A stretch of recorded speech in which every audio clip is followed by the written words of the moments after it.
నమస్కారం అండి. సుమన్ టీవీకి స్వాగతం. నేను గీతాంజలి. ప్రస్తుతం మనతో పాటు ఉన్నారు ప్రముఖ ఆధ్యాత్మికవేత్త సుధీర్ చవాన్ గారు. వారితో మాట్లాడదాం. గురుగారు నమస్కారం అండి. నమస్కారం అమ్మా. ఎన్నో విశేషమైనటువంటి కథలు, మేము తెలుసుకోనివి తెలియనివి అన్ని తెలియచేస్తూ ఉన్నారు. ఇందులో భాగంగా శివభక్తురాలి కథ ఇవాళ తెలుసుకోవాలనుకుంటున్నాం. ఎంతో అందంగా ఉన్న ఆమె, నాకు ఈ అందం వద్దు, పిశాచ ప్రేత శరీరాన్ని ఇచ్చేయి స్వామి అని అడగగానే ఆయన వరం ఇచ్చారట కదా. అసలు ఎవరావిడ, ఆ విశేషాలు ఎందుకు కోరుకున్నారు అలా? చాలా అద్భుతమైన టాపిక్ ఎత్తారండి మీరు.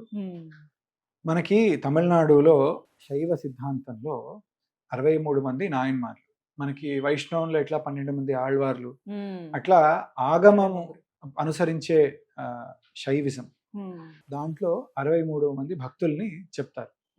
ఆ 63 మంది భక్తుల్లో ఒక లేడీ శివభక్తురాలు, ఈవిడ కారైకాల్ అమ్మయార్ అని చెప్పేసి చాలా ప్రాచుర్యంలో ఉన్న పేరు. ఆవిడ పేరు యాక్చువల్గా పునీతవతి అని ఆవిడ పేరు.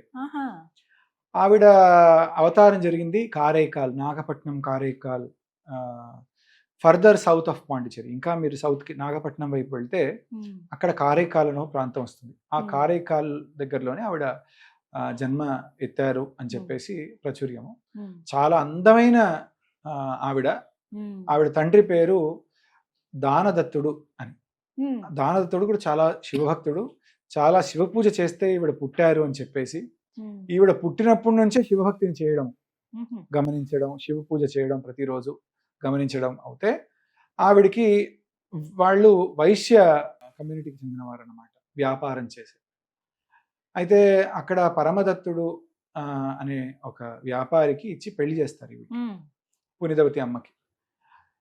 అప్పట్లో తమిళనాడులో వ్యాపారులు ఇండోనేషియా, బాలి, మయన్మార్ ఇలాంటి ప్రాంతాలకి పడవల్లో వెళ్ళి చాలా గొప్ప వ్యాపారం చేసి వచ్చేవారు. చెట్టియార్ కమ్యూనిటీ వాళ్ళు ఎంత గొప్ప వ్యాపారం చేసేవారు అంటే చాలా సంపన్నులు. అంతంత దూరాలు వ్యాపారాలు చేసి వచ్చి ఇక్కడ కుటుంబాలు ఉండేవి వాళ్ళు. అయితే కారైకాల్లోనే వీళ్ళు కలిసి ఉండేవారు. ఈ పరమదత్తుడు అనేటువంటి వ్యక్తి కూడా చాలా కష్టపడి వ్యాపారం చేసి, సొంతంగా చాలా వ్యాపారాలు చేసి, చాలా మిత్రులు ఉండేవారట బయటి దేశాల్లో కూడా ఆయనకి. ఆయన వ్యాపారం చేస్తూ ఉండగా ఆయనకి తెలిసిన వాళ్ళు ఒకళ్ళు 2 మామిడి పళ్ళు తీసుకొచ్చి ఇచ్చారట పరమదత్తుడికి. ఇచ్చి చాలా బాగుంటాయండి, మీరు తినండి అంటే పని మనిషికి ఇచ్చి ఇంటికి పంపిస్తారట. ఆయన మధ్యాహ్నం భోజనానికి వచ్చినప్పుడు తింటాను అని చెప్పేసి.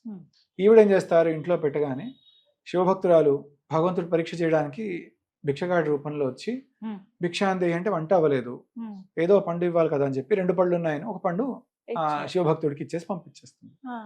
ఆయన వెళ్ళిపోతాడు. భర్త వస్తాడు, పునీతవతి అమ్మ భర్త పరమదత్తుడు. ఇంటికి వస్తే భోజనం వడ్డిస్తారు. భోజనం చేసిన తర్వాత మామిడి పండు కోసి పెడతారు అనమాట. కోసి పెట్టగానే ఎంత తీయగా ఉండి మామిడి పండు, 2 తెచ్చాను కదా, ఇంకోటి కూడా ఇవ్వు అని అడుగుతారు.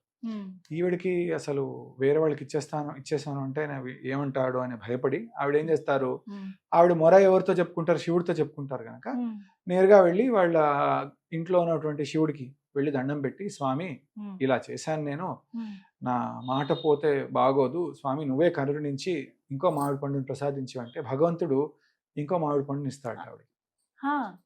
ఆ మామిడి పండు తీసుకెళ్లేసి కోసి భర్తకు పెడుతుంది. అంతవరకు తిన్న మామిడి పండు వేరు, ఇప్పుడు తిన్న మామిడి పండు వేరు. అంతకుముందు ఇచ్చిన వ్యక్తి ఒకే చెట్టు 2 కాయలు ఇచ్చాడు, 2 కాయల్లో ఎంత డిఫరెన్స్ ఎలా వస్తుంది? ఇప్పుడు తిన్నది దివ్యంగా ఉంది, అసలు ఇంత స్వీట్ గా ఉంటుంది ఆ మామిడి పండు, ఇంత రుచికరంగా ఉంటుంది, అసలు తింటే ఎంత సంతోషం కలుగుతుంది, నిజం చెప్పు, ఇది అది కాదు ఒకటి, ఎలా వచ్చింది నువ్వు చెప్పు, నిజం చెప్పు అంటే ఆవిడ చెప్పేస్తారట, ఇలా ఇలా జరిగిందండి, శివభక్తుడికి ఇచ్చేసాను, మీరు మళ్ళీ అడిగితే భయపడి మళ్ళీ శివుడికి అడిగితే శివుడే ఇచ్చాడు నాకు ఇంకో మామిడి పండు అని అంటే, ఆయన అంటాడట, నిజం చెప్తున్నా శివుడే ఇచ్చాడా నీకు, ఐ వాంట్ ప్రూఫ్ అని అడుగుతాడు ఆయన. ప్రూఫ్ కావాలి అంటే ఆవిడ ఏం చేస్తారు, మళ్ళీ పెడతారు శివుడి దగ్గర, స్వామి మా ఆయన ప్రూఫ్ అడుగుతున్నాడు, నువ్వే ప్రూఫ్ చేయి అని అడుగుతారు. ఆయన కళ్ళ ముందే ఆవిడ చేతిలో మళ్ళీ ఇంకో మామిడి పండు ప్రత్యక్షం అవుతుంది. ప్రత్యక్షం అవ్వగానే ఆయన మనసులో చలనం కలుగుతుంది, ఇంత గొప్ప ఆవిడికి భర్తనా నేను అని చెప్పి కాళ్ళ మీద పడిపోతే ఆవిడ ఆపేస్తారు, నా భర్త మీరు నా కాళ్ళు ముట్టుకోకూడదు అని చెప్పేసి.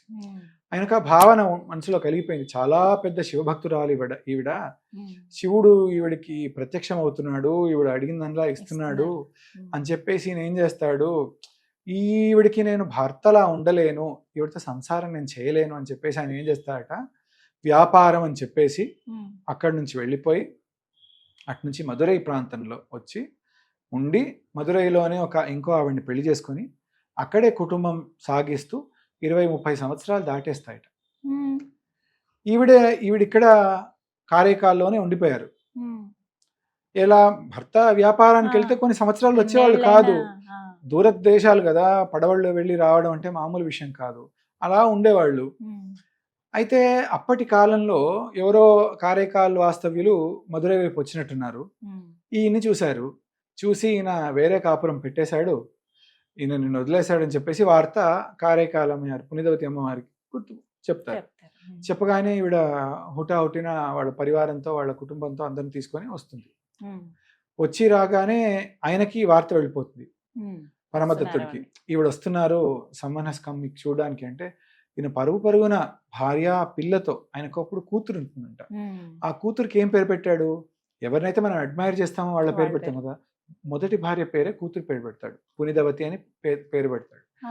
అది తీసుకొచ్చేసి భార్యాభర్తలు కాళ్ళ మీద పడతారట. కాళ్ళ మీద పడి, అమ్మా క్షమించు, నీకు ఇలా చేశాను, నీతో సంసారం చేయలేను, నువ్వు ఇంత ఉత్తమ స్త్రీవి అని చెప్పేసి నేను ఇలా చేశాను, నన్ను క్షమించు, నీ దాసుల్లా పెట్టుకో మమ్మల్ని అందరినీ అని చెప్పి వాళ్ళ కుటుంబ వాళ్ళందరూ కూడా అదే చెప్తారట. ఈవిడ చాలా గొప్ప ఆవిడ, ఈవిడ్ని మీరు భగవంతుడిని భక్తురాలుగా మీరు చూడాలి, అందరు కాళ్ళు పడండి అంటే అందరు కాళ్ళ మీద పడతారట. ఈవిడంతా చూస్తారు కదా, చూసి నాకున్న అందం ఇదంతా ఎవరి కోసం, నా భర్త కోసమే కదా ఉండింది, నా భర్తే నన్ను అలా చూడరు అన్నప్పుడు నాకెందుకు ఇది అని చెప్పి భగవంతుడిని అప్పుడే ప్రార్థన చేస్తున్నట్ట. స్వామి, నాకు ఈ అందమైన శరీరాన్ని తీసేసి ప్రేత శరీరాన్ని ఇవ్వు, నేను ఇలాగే కైలాసానికి వచ్చేస్తాను అని చెప్పి కోరుకుంటుందంట. కోరుకున్న వెంటనే ఆవిడకి ప్రేత శరీరాన్ని ఇచ్చేస్తాడు. ప్రేత శరీరం అంటే మొత్తం ముసలి శరీరం వచ్చేసి ఆ ఎముకలు కనబడుతూ, స్తన్యాలు అలా రాలుతూ, జుత్తు, ఆ కళ్ళు బయటికి వచ్చేసి చాలా భయంకరమైన శరీరం వచ్చేస్తుందంట ఆవిడ. అంత భయంకరమైన శరీరంలో శివనామం చేస్తూ తలకిందులుగా తపస్సు చేసుకుంటూ కైలాసానికి వెళుతుందట. కైలాసానికి వెళ్ళిపోతూ ఉంటే ఆవిడ వెళ్తున్న ఆ ఎనర్జీని భగవంతుడు ఎదురొస్తాడట ఆవిడ్ని తీసుకురావడానికి. పార్వతీదేవి అడుగుతుందంట, స్వామి ఎవరి కోసం లేచి వెళ్తున్నారు మీరు అంటే, మా అమ్మ వస్తుందంటారట స్వామి. శివుడు వెళ్ళి ఆవిడని హత్తుకుంటాడట శివుడు, కారైకాల్ అమ్మవారిని. ఆ ఉత్సవాన్ని ఇప్పటికీ కారైకాల్లో ఎప్పుడు జరుగుతుందంటే ఆణిమాసం అంటారు వీళ్ళు. ఆణిమాసం అంటే మనకి జ్యేష్ఠ మాసం. జ్యేష్ఠ మాసంలో వచ్చే జ్యేష్ఠ నక్షత్రానికి ఉత్సవం జరుగుతుంది కారైకాల్. అక్కడ కారైకాల్లో కైలాసనాథ స్వామి ఆలయం చాలా గొప్ప శివాలయం ఉంది.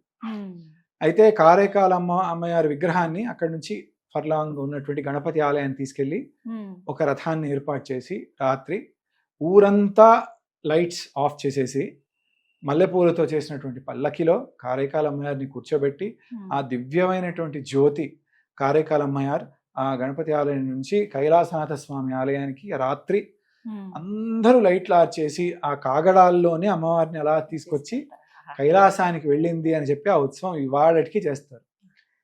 ఇంకా నేను విన్నది ఏంటంటే, ఈ ఉత్సవం జరిగే ఒక 2-3 రోజుల క్రితం మన పరమదత్తుడు వేరే దేశానికి వెళ్ళిపోతున్నటువంటి ఒక ఉత్సవం లాగా మామిడి పళ్ళు స్వామి ఇచ్చాడు గనక ఆ ఊరంతా మామిడి పళ్ళు పంచుతారట. కారైకాల్ అంతా వచ్చిన వాళ్ళందరికీ మామిడి పళ్ళ వర్షం పడినట్టు చేస్తారట. అలా చాలా గొప్ప ఉత్సవం. మళ్ళీ తమిళనాడులో కారైకాల్లో ఈ ఉత్సవం మనం ఒక దేవాలయానికి సంబంధించినది ఊరంతా జరుపుకోవడం అనేది ఎంత విశేషమైన ఇది. ప్రతి ఇంట్లో పండగ, అది ప్రతి ఇంట్లో పండగ. అందరూ కలిసి కూడుకొని ఆ ఉత్సవాన్ని చేసి తరించిపోతారు. శివభక్తురాలు అలా ప్రేత శరీరాన్ని పొందింది, ఆవిడ అలాగే కైలాసానికి వెళ్ళిపోయింది అని చెప్పే ఉత్సవాన్ని మనం ప్రత్యేకంగా ఇక్కడ చూడవచ్చు. జ్యేష్ఠ మాసంలో జ్యేష్ఠ నక్షత్రం. ఆని జ్యేష్ఠం అంటారు తమిళంలో వీళ్ళు. ఆని మాసం అంటే జూన్ 15th నుంచి జూలై 15th మధ్యలో వచ్చేటువంటి మంత్ ని ఆణి మాసం. అందులో జ్యేష్ఠ నక్షత్రానికి కారైకాల్లో ఉత్సవం మనం చూడవచ్చు. అంటే విశేషంగా ఎన్ని రోజులని జరుగుతుందండి? ఇది 3-4 days జరిగే ఉత్సవం. పినాకిల్ ఈ ఉత్సవం సమాప్తి కారైకాల్ అమ్మవారి యొక్క కైలాసానికి వెళ్ళిపోయేటువంటి ఘటన మనకి కళ్ళారా చూపిస్తారు. ఎలా వెళ్ళొచ్చండి ఇది ప్లేస్ కి? ఇప్పుడు మీరు ఫ్లైట్ లో వెళ్ళాలి అంటే పాండిచ్చేరి వరకు ఫ్లైట్ లో వెళ్ళి అక్కడ నుంచి బై రోడ్ వెళ్ళాలి. లేదు మీరు చెన్నై నుంచి నంబర్ ఆఫ్ ట్రైన్స్ ఉంటాయి కారైకాల్ కి, నాగపట్నానికి, అక్కడ వెళ్ళి చక్కగా చూసుకొని రావచ్చు. చాలా విలక్షణమైన ప్రాంతం, ఆ ప్రాంతంలో చాలా అద్భుతమైన ఆలయాలు ఉంటాయి. ఒక డిఫరెంట్ ఎక్స్పీరియన్స్. అవును, చాలా చక్కగా చెప్పారు. ధన్యవాదాలు. నమస్కారం.